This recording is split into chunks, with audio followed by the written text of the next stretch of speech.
presentar a el favorito de la casa. Se convirtió en un mártir de turno, así que queremos pedir un fuerte aplauso a nuestro querido Adriano Rivadeneira. Buenos días, Adriano. Bienvenido. ¡Vamos! ¿Cómo estás?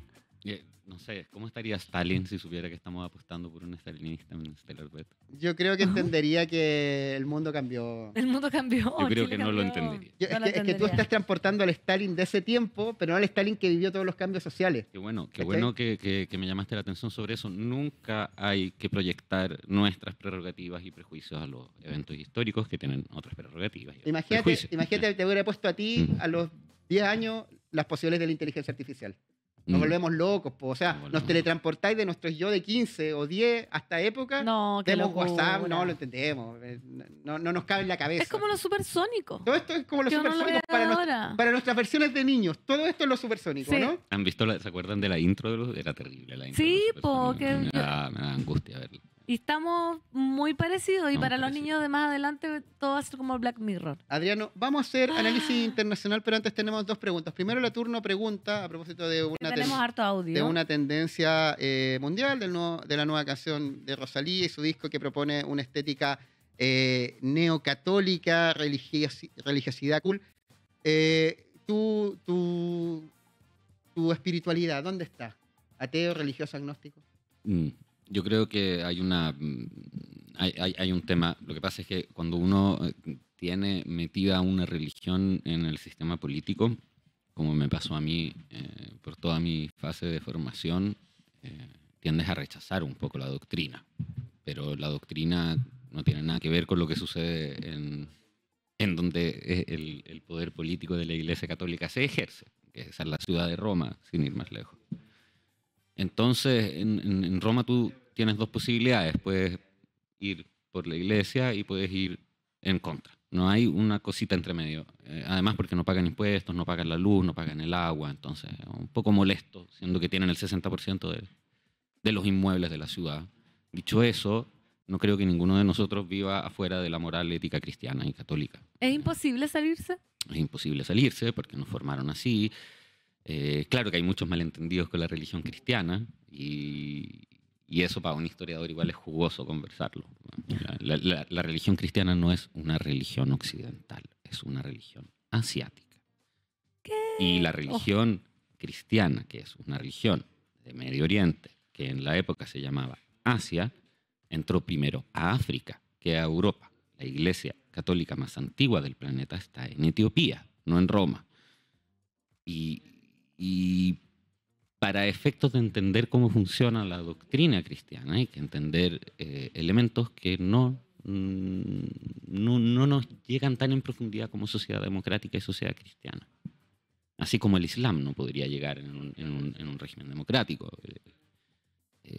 No del todo y no como lo entendemos nosotros y no como querríamos tampoco ni como son nuestros dilemas. Pero no podemos salir de la dinámica católica cristiana ninguno de nosotros, así que... Sonamos.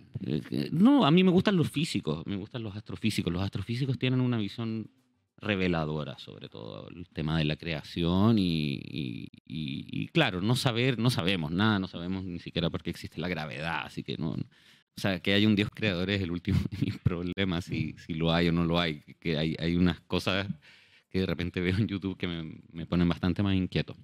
Pero Adriano, tú hablas ahora del conocimiento que adquiriste como historiador, pero el Adriano pequeño, ¿tuviste algún minuto de ser creyente? Sí, yo fui creyente, yo fui a la iglesia, mi abuela me llevaba a la iglesia, a mí me bautizaron, no hice la primera comunión, pero estoy en el reino de Dios, así que antes de morirme, por si acaso me voy a arrepentir, porque... Por si acaso. Yo estoy de acuerdo con la premisa de Adriano. ¿Para qué ser tontos dos veces? Estoy de acuerdo con que nomás. somos todos católicos aunque no seamos católicos. Es tan Sí. fuerte el peso de la estructura de sociedad en base a eso que los ateos... Mira, imagínate que muchos de los ateos reivindican a Satán, a Satanás, que es un personaje de la Biblia. O sea, igual a veces ocupáis los símbolos que te entregó la religión católica para hacer oposición a Dios. Y mucho se habla de la culpa católica, como que si no fuese por la religión, nadie tendría culpa. Como que dicen eso es la culpa. Yo como cristiano católico, si lo fuera, no me sentiría culpable porque me puedo arrepentir en cualquier minuto. Y, te perdonan sentirme siempre. culpable en ese momento. Hay que creerlo una vez. Errar es humano, perseverar es diabólico.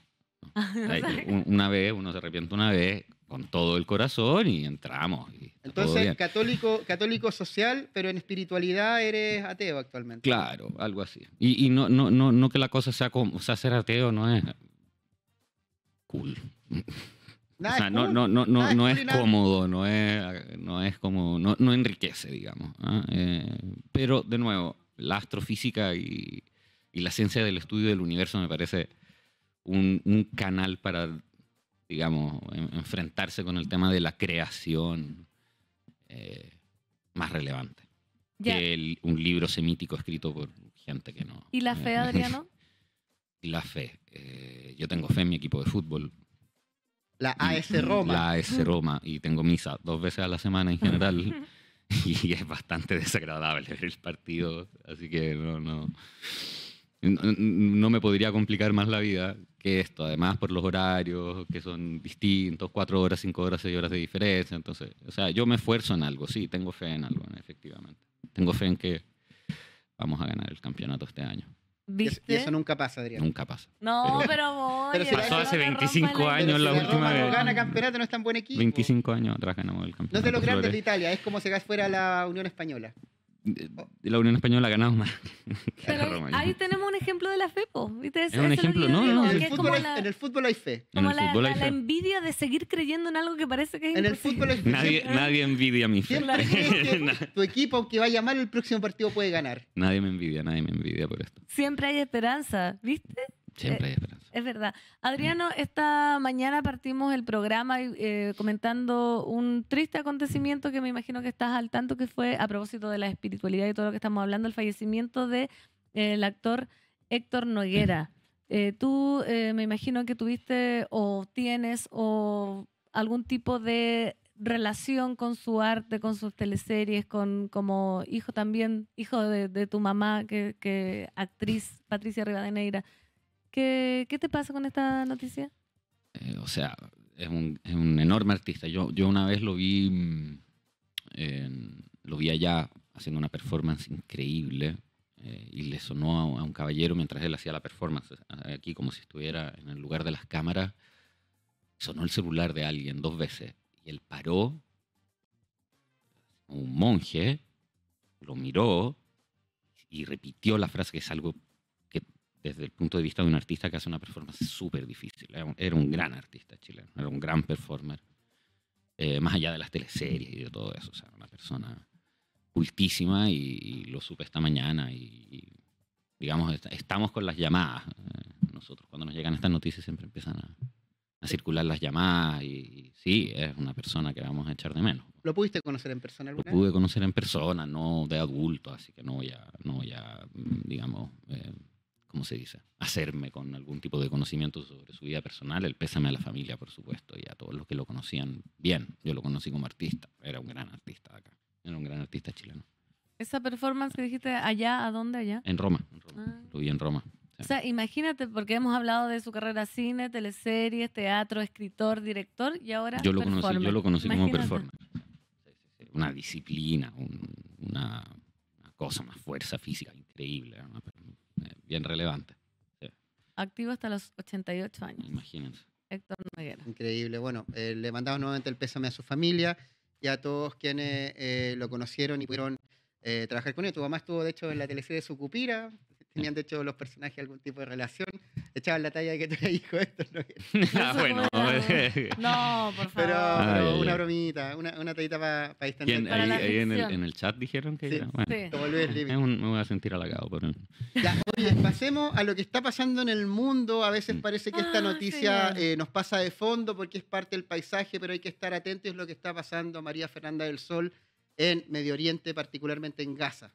Sí, y eso es lo que queremos y quisimos y hemos querido hablar con Adriano Rivadeneira, que Adriano, ¿hay realmente cese al fuego en Gaza? Voy a dar un poco un contexto. Aunque rige una tregua desde el 10 de octubre, se reportan nuevos ataques y víctimas fatales. En las últimas 48 horas, el Ministerio de Salud de Gaza informó 8 muertos y 13 heridos, y este lunes hubo al menos 2 fallecidos cerca de Yan Yunis. Israel afirma que responde a amenazas inminentes en los alrededores de la línea amarilla. Se ha corrido la línea amarilla, se dijo el alto al fuego. Adriano, ¿quién más que tú? A ver, línea amarilla. ¿Qué es la línea amarilla de partida? La línea amarilla es una línea imaginaria que alguien estableció sin informar demasiado la población de Gaza, y no veo por qué la población de Gaza debería estar informada sobre las líneas amarillas que Israel acordó con Qatar y Arabia Saudita. Entonces, es difícil decir si violación o no. Por supuesto que hay un cese al fuego, ¿eh? O sea, pasamos de... Y esto. No quiero parecer mezquino. Siempre tengo un poco de pudor. Siempre un poco de pudor es correcto antes de hablar de víctimas humanas en esta masacre. Y es muy doloroso y todo, pero pasaste de 100 muertos a 8 muertos. Entonces Claro. sí, hay una cosa que está funcionando. Vale la pena decir cosas sobre la tregua. La tregua no es israelí. La tregua no se firmó por voluntad del gobierno israelí, ni por voluntad del gobierno norteamericano, que es el que controla el gobierno israelí. No nos perdamos ahí, ¿ya? La tregua empezó porque Qatar y Arabia Saudita, algo que no salió en ninguna noticia, lo cual fue muy interesante, le iba a comprar vectores nucleares a Pakistán. ¿Ya? En el momento en que Arabia Saudita decide que la falda nuclear se la va a hacer a sí misma, comprando vectores nucleares a Pakistán, en vez de ponerse bajo la falda nuclear de Israel, se hizo la tregua en 24 horas. Qué horror. No tenía idea. Entonces, ¿qué es lo que está pasando en Medio Oriente? Y yo nunca me voy a cansar de repetirlo porque se habla muy poco de esto. Esto está sucediendo por unos papelitos que se llaman los Acuerdos de Abraham. Los Acuerdos de Abraham prevén, desde el gobierno Obama en adelante, estas cosas son de amplio respiro, Trump no tiene nada que ver con esto, prevén el retiro de Estados Unidos de la región, un repliegue de las fuerzas militares norteamericanas de la región para favorecer la sustitución de esa presencia militar norteamericana con una presencia israelí militar en la región. ¿Ya? Y esto no es un detalle, porque Israel es el único país de la región con bomba atómica. Esto es algo que los norteamericanos empezaron a negociar durante el gobierno Obama con las monarquías árabes, que son Arabia Saudita, Qatar, Kuwait, los Emiratos Árabes Unidos, Marruecos firmó, Sudán firmó, Egipto con la pijamina, Arabia Saudita con la pijamina. ¿Por qué? Porque Israel tiene que demostrarse capaz de ejercer este rol hegemónico en la región por cuenta de los norteamericanos, ¿ya? Los israelíes en un minuto bombardearon Qatar, no sé si se acuerdan, tiraron una bombita, fue una cosa chica, no mataron civiles, ¿ya? Pero mataron negociadores palestinos. Ese día, los sauditas y los qataríes se pusieron de acuerdo para ejercer real presión negocial, porque esto es una negociación, lo que estamos viendo, al margen de las víctimas civiles, que es una porquería inaudita, y estos tipos son unos criminales de guerra. Ya, eso lo vamos a dar por sentado, ¿ya? Y que sea un genocidio no lo voy a decir yo, pero eso también lo vamos a dar por sentado. Aquí estamos hablando de lo fáctico, ¿ya? No de lo moral ni de lo ético. Estas cosas no pasan por decisiones morales y éticas. Si no, no pasaría. Nadie Claro. negocia, o sea, aquí no se está negociando. Cuando tú negocias con los norteamericanos, siempre negocias con una pistola sobre la mesa. ¿Ok? Y aquí la pistola la pusieron los saudíes y los cataríes por primera vez. Y como pueden ver, en 24 horas se cerró el acuerdo de tregua. Ahora, esta tregua prevé tiene ciertas condiciones, es un plan de 40, 80, 120 días, si no me equivoco, una cosa larga, de amplio respiro, y prevé que los de Hamas devuelvan los cuerpos de los rehenes, que no saben dónde están, por supuesto que no saben dónde están, pues están muertos debajo de la ruina que los israelíes crearon ahí. Va a ser difícil encontrarlos, y eso ya puede ser un justificativo para que Israel siga bombardeando la franja. en cuanto Hamas no está respetando la parte del acuerdo que prevé la devolución de los cuerpos de los rehenes. ¿Okay?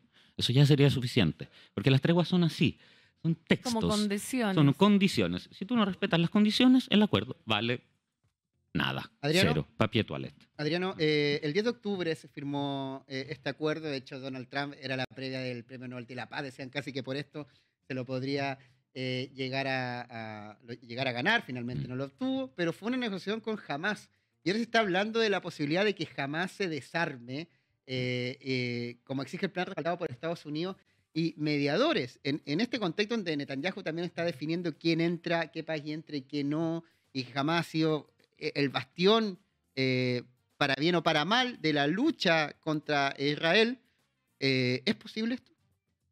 Que los israelíes decidan quién entra y quién no entra. No, que jamás se desarme. Esa es una pregunta muy difícil. Hay que desarmarlos. Pero están planteando eso como... Sí, es parte del acuerdo de tregua. Claro, y eso no me parece nada fácil. No es nada fácil. Y es un problema serio. Sobre todo para el orden interno palestino. ¿Ok? Porque, como dicen todos los expertos de geopolítica hoy en día, esto, sin una continuidad en la formación de un Estado palestino, va a seguir siguiendo, o sea, va a seguir ocurriendo al infinito. Entonces, digamos que el camino que se está emprendiendo tiene de nuevo como ese sueño, ese anhelo de armar un Estado palestino, ¿ya? Eso lo dice Seco y Limes. Cualquier experto de geopolítica te está hoy diciendo que de no haber Estado palestino, o por lo menos una voluntad por parte de todos los actores metidos en la región, que no son solo los israelíes y los palestinos, por lo demás, se arme este Estado y se corte todo esto, ¿ya? O por lo menos se dé ese paso. Es muy difícil ese paso, muy difícil. Los israelíes están financiando milicias y clanes en el norte de Palestina, los están financiando y los están armando para el momento en que Hamas rechace el desarmo y hay una guerra civil palestina. Eso también va a ocurrir.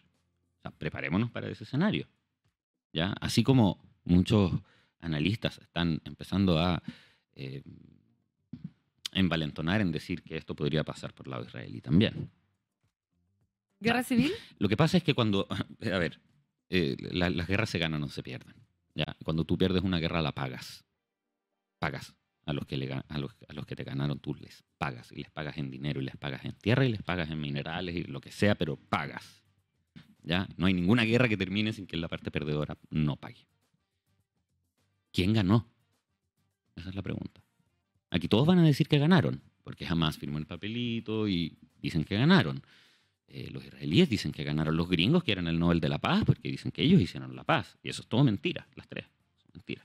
Pero los gringos saben que ellos, o sea, digo, porque siempre tú hablas como de una performance como para el público que uno se la cree. Sí. Los gringos saben que ellos no hicieron nada y están vendiendo. Por supuesto esto. que lo saben, por supuesto que lo saben. A ver,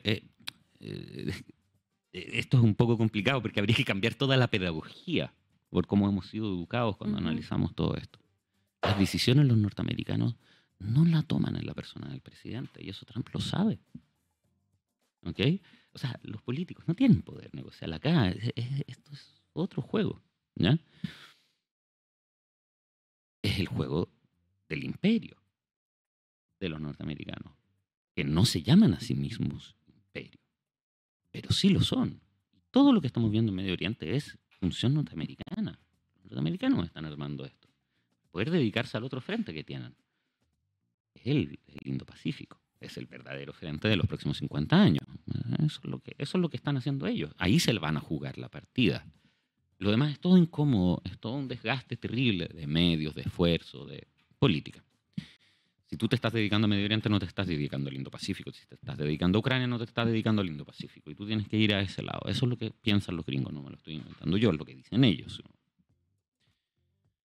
Por eso aplican aranceles, que nosotros pensamos que sean todos iguales para todos. No es así, por supuesto. Los aranceles que nos ponen a nosotros, que le ponen a los europeos y que le ponen a los chinos no son lo mismo. Todas estas dinámicas nosotros no las podemos entender si empezamos desde el presupuesto que la política internacional se basa en el liderismo. O sea, en que Trump hace algo y por ende ocurre. Es totalmente inversa la cuestión. Es Estados Unidos que crea a Trump, no Trump a Estados Unidos. Es Rusia que crea a Putin, no Putin que crea a Rusia. pero en ese sentido, Adriano, Trump como creación del imperio norteamericano, yo en estos últimos días, y ayer nomás vi a Trump hablando sobre el triunfo de Milei en Argentina, tratando de juntarse con Xi Jinping en China para resolver los aranceles, de visita en Japón, hablando del tema de Gaza, con un barco afuera de Venezuela a punto de invadir, acusando al presidente de Colombia de ser un narcotraficante. Es decir, con frente en todo el mundo y opinando de todo, y él opinando, dando Sí. Esas son sus opiniones.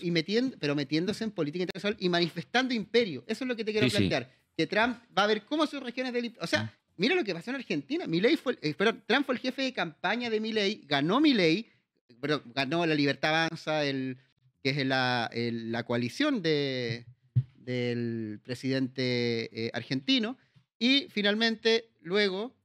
¿Estamos al aire? Sí. Ah, ya. Sí, se cayó el monitor. Me viene un apagón. Donald Trump opina política internacional, se atribuye el triunfo, quiere juntarse con Kim Jong-un también, que no se ocurre esas juntas del régimen, pero el gobierno anterior de Donald Trump, Trump 1. Entonces, me parece que están ejerciendo imperio todos los días mediante los medios de comunicación, mediante la opinión, mediante sus cuerpos diplomáticos, mediante la influencia de Marco Rubio, que también ha jugado un rol en la Franja de Gaza. Ha dicho que los ataques que han habido no lo constituye como violación al cese al fuego. Entonces, me parece que ejercen imperio de una forma muy presente. Muy presente, sobre todo en esta fase en la que el poder hegemónico de los norteamericanos está empezando a, ¿cómo se dice?, a crujir, ¿no? Por ejemplo, te doy un ejemplo. Nosotros vivimos de economía, los imperios no. Los imperios usan la economía y la finanza como un medio de poder, no como un fin, ¿ya? Pero para los pueblos que viven de economía, o sea, nosotros que somos las provincias, somos los clientes, en Alemania la mayor inversión extranjera es china y no es norteamericana, hoy. Y Alemania es un país totalmente colonizado por los norteamericanos. O sea, es totalmente norteamericano en su expresión de política de exteriores. Alemania no tiene ninguna autonomía. Israel tampoco. O sea, cualquier cosa que ustedes vean hacer a Israel, eso está aprobado por los norteamericanos, por supuesto. Sí, el otro día estaba escuchando a un influencer, ya no me acuerdo quién era, que decía que Israel mandaba en Estados Unidos. Nunca había escuchado una barbaridad parecida. Israel no existe. Sin Estados Unidos. Sin Estados Unidos no existe, no llega luz. Están rodeados de enemigos. Y los palestinos también están rodeados de enemigos. Sí, es muy raro eso. ¿Ustedes han visto en algún minuto, en los últimos 25 años, una intervención por parte formal, por parte de un país árabe a favor de Palestina en contra de Israel? Una. Yo no lo he visto eso. Yo no lo he visto. Y no lo vamos a ver. Y no lo vamos a ver porque el hegemón ahí es Estados Unidos y Estados Unidos manda y punto. Y por ahora, eso, por supuesto que no es ad eternum. Los imperios no son sine fin. Se acaban. Y de no acabarse cambian muchísimo. Toda su manera de actuar. Nosotros estamos afuera de esto, gracias a Dios. Vivimos de economía, por supuesto, y ahí es donde nos tenemos que mantener concentrados, porque por lo demás, vivir de lo otro es súper incómodo y es terrible. Es terrible hacer un imperio. Los centros de los imperios siempre son súper pobres, son súper violentos, y Estados Unidos no es la excepción, ¿no? O sea, se vive mejor en Europa o en Estados Unidos, hoy en día. 1/3 de la población norteamericana fue diagnosticada con depresión clínica 5 años atrás. Hace 5 años. 30%. Son 336 millones, saquen un cálculo. O sea, eso es ser centro de un imperio. Es parte del juego. ¿Y hasta cuándo estamos salvados? ¿Nos podremos salvar eternamente? No. O sea, a ver, si tú le hubieras preguntado es que se hizo este ejercicio. Hay una tableta con la declaración de un político de Cirenaica, que era romano, y le preguntaban, ¿cuándo se va a acabar el imperio romano? Nunca. Quienes viven en la provincia del imperio siempre creen que los imperios son eternos. Y los que hacen imperio, que no son muchos los países en el mundo que hacen eso, son Turquía, Irán, Estados Unidos, Rusia, China, no hay muchos más. Ellos saben que no es ad eternum y que hay una batalla que hay que ganar, y esa batalla en general es contra el otro imperio. Ahora esta es la primera vez en la historia que estamos viendo un cambio de un régimen imperialista, si queremos, entre comillas, occidental, a uno asiático. Ya el imperio norteamericano no se basa en la cantidad de soldados que tienen ni nada de eso, tiene que ver con el control de los estrechos de mar. Porque, otra cosa que no nos gusta, pero es así, el 90% de todo lo que vemos en absoluto viaja vía mar. ¿Ya? Y el imperio norteamericano, como que es heredero del imperio británico, es un imperio marítimo, es un imperio de control de estrechos. Y hoy en día los estrechos controlados por Estados Unidos son 2. ¿Y los demás? O sea, o sea, son el canal de Panamá y Gibraltar. ¿Ya? Eso es lo que Estados Unidos controla hoy, de manera fáctica, o sea, con un portaaviones, porque la globalización es un sistema militar, no es un sistema económico. Para nosotros, que vivimos de economía, es súper difícil entender estas dinámicas y de nuevo hay que esforzarse mucho para entender que todo esto es un sistema militar y no financiero. ¿Ya? Y el control de los estrechos se hace haciéndose físicamente. Hay que ir con un barco, con unos soldaditos arriba del barco, exactamente como se lo están imaginando. Adrián, te quería plantear una preocupación que manifestó la candidata presidencial Janet Jara a propósito del triunfo de la Libertad Avanza en Argentina, Javier Milei, que dijo que le preocupa porque Donald Trump está celebrando ese triunfo como propio, y esto va a dar pie también para que Donald Trump tenga, prácticamente tenga como marioneta a Javier Milei, y ellos han planteado un tiempo, a modo de talla, se lo echó Marco Rubio, creo que fue el secretario de Estado, o fue Donald Trump, uno de los dos, a Milei, oye, pero tómense el país de al lado, Chile, para que tenga salido al Pacífico. ¡Jaja! A modo de broma. Onda, invádalo, yo les doy permiso. Así que importa. Nosotros estamos al fin del mundo, para ellos no somos nada. Lo que está haciendo Trump es reordenar las provincias. Cuando Donald Trump le pide aranceles, tributum, en latín, que era exactamente lo que se le cobraba a las provincias para la guerra. ¿Ya? Te cobro aranceles para la guerra. Yo necesito plata para la guerra y tú vas a pagar porque eres provincia. Todos vamos a pagar. Ellos lo que están haciendo es reordenar eso en este momento. Ellos están ordenando el gallinero que está súper desordenado. Se trata solo de eso. ¿Argentina tiene soberanía? No. Si yo te presto 40.000 millones de dólares para que tú hagas tu campaña electoral y ganes, tú no eres soberano. Los argentinos no son un pueblo soberano. ¿Vieron esta porquería de la cuenta de la luz que nos salió a nosotros? Sí. Ya. Sí. ¿Tenemos soberanía energética en Chile? No, italiano. En él. ¿Y ustedes saben qué es en él? Ente Nazionale Energia Libera. Eso significa que tu luz le pertenece a un Estado. A Italia. En él no es un privado. Es un privado en su identidad chilena, pero no es un privado. Es una empresa pública. De Italia. Ok. Oye, estamos...